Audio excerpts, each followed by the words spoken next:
We're going to rank every single signing Chelsea made this summer transfer window using a tier maker I put together. But we're not just ranking based on how good the player is on the pitch. Oh no, we're going deeper than that. I'm factoring in the price, potential future value, whether the signing was actually necessary for the squad, and how it impacted the rest of the team, especially other players in similar positions. No! No! No! We've got 5 tiers. Steal, amazing, good, it is what it is, and why. And trust me, some of these signings are going to raise a few eyebrows. So, with that said, let's jump into it. Let's kick it off with Chelsea's very first summer signing. First up, Tosin Adarabioyo. Now, I'm putting him in good. I mean, signing him on a free was a no-brainer, right? He's got leadership qualities, a solid center-back option, and we didn't have to spend a penny. But here's where things get a little sticky. Signing Tosin meant we had to offload Trevoh Chalobah, a player who, honestly, might be just as good, if not better. What's worse, we didn't even manage to sell Chalobah in the end. So while Tosin himself is a good signing, I can't shake the feeling that this whole move was a bit unnecessary. None of this was really necessary. But for free, can't complain too much. Now I'm really excited for this next one. Estêvão Willian, and I'm putting him in steal. I know, 61 million for a 17-year-old doesn't sound like a steal on paper. But let's break it down. We only paid 34 million up front, with the rest being performance-based add-ons. And trust me, if this kid delivers on his potential, that money will be worth every penny. Everyone in Brazil is saying he's the best talent since Neymar, and that's saying something when you consider players like Vinicius Jr. and that PR kid Endrick have come through recently. This isn't just hype either. The guy's already breaking records, and he's earned himself a call-up to the Brazilian national team. Chelsea might have just pulled off the coup of the century here. Massive, massive potential. Potential. What's the potential? Yes. Alright, on to Omari Kellyman. I'm putting him in the Y tier. Honestly, I don't know much about him, but it's not really about him as a player. It's about whether this signing was necessary. Why? I don't understand. We already have Carney Chukwuemeka, who plays a similar role, and we shelled out 22.5 million for Kellyman. It doesn't make any sense. Nothing makes any sense. He wasn't even included in the preseason squad, and to top it off, he's injured again.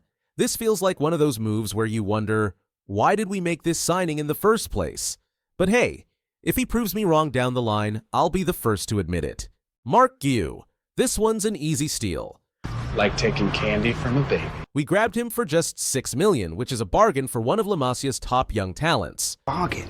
Sure, I would have liked us to sign a more experienced striker, Osimhen, but at that price, you really can't go wrong. It's too good. Chelsea's thin at striker right now, and Guiu could either surprise us and become a first-team option or get sold on for a massive profit in a few years. Either way, we win. Either way, it's a win for me. Now for Kiernan Dewsbury-Hall. This one's going into the it is what it is tier.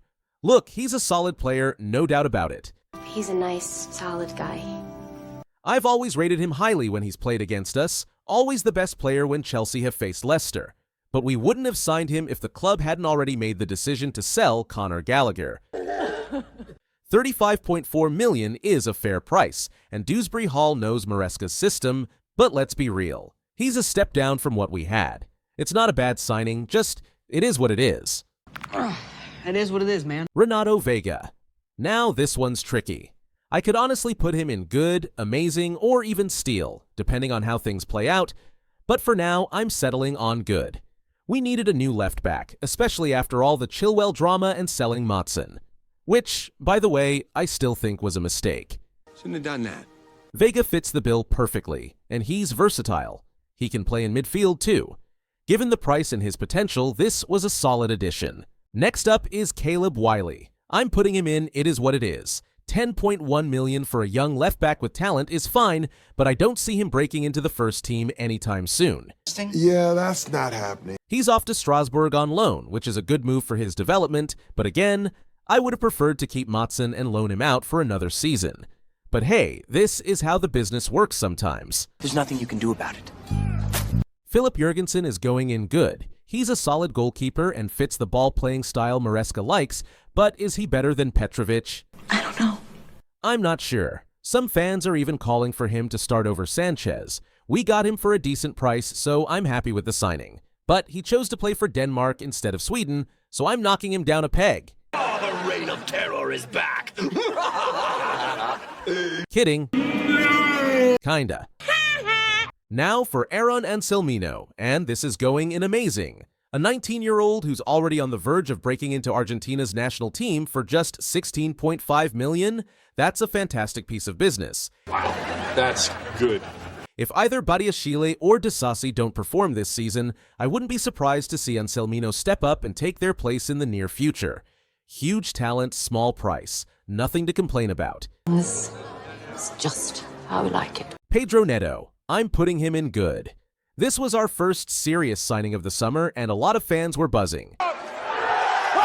He's proven in the Premier League, which is always a bonus, but there's one major concern that keeps him from the amazing tier. His injury record. 60 million is a lot of money for someone who's been sidelined in half the games in the last few seasons. That's not good. If he stays fit, he could be amazing, but if not, well, we've seen that story before, haven't we? Oh, please, can we not do this time? Next up, João Félix. I'm putting him in amazing. Not many people wanted to see Gallagher leave, me included. No! No! No! But getting Félix back for a net spend of just 12 million after that sale? Incredible business. I love it! I love it! We wanted to keep him last season after his loan, but Pochettino wasn't keen. Now we've got him for way less than we would have paid a year ago. That's a win in my book. That's amazing. Mike Penders. This one's going in the Y tier. We already have plenty of goalkeepers, so spending 20 million on another one seems unnecessary, especially given our financial situation. Some people are saying he's the next Courtois, and if that's true, then I'll happily eat my words. But for now, I just don't get it. This is just so unnecessary, seriously! And finally, the big one, Jadon Sancho. Where did this come from? I'm putting him in amazing. Yes, I know, this might be a controversial pick, but hear me out. Sancho was one of the most exciting young players in the world before his move to Manchester United. And we all know what happens to players at United these days. It's a career graveyard. Why do they come to me to die? Why do they come to me to die? Getting him on loan with an option to buy for just 25 million? That's insane value. Do you know how insane that is? He grew up a Chelsea fan too, which makes this even sweeter. If we can revive his career, this could turn out to be one of the best deals of the summer. So, there it is, my final tier list of Chelsea summer signings. It's hauntingly beautiful, isn't it? What do you guys think? Did I nail it, or am I completely off the mark? Let me know in the comments. And if you'd like me to do a similar ranking for all the players we sold this summer, leave a like, and don't forget to subscribe. Thanks for watching, and I'll see you in the next one. More take. Please stop saying don't forget to like and subscribe.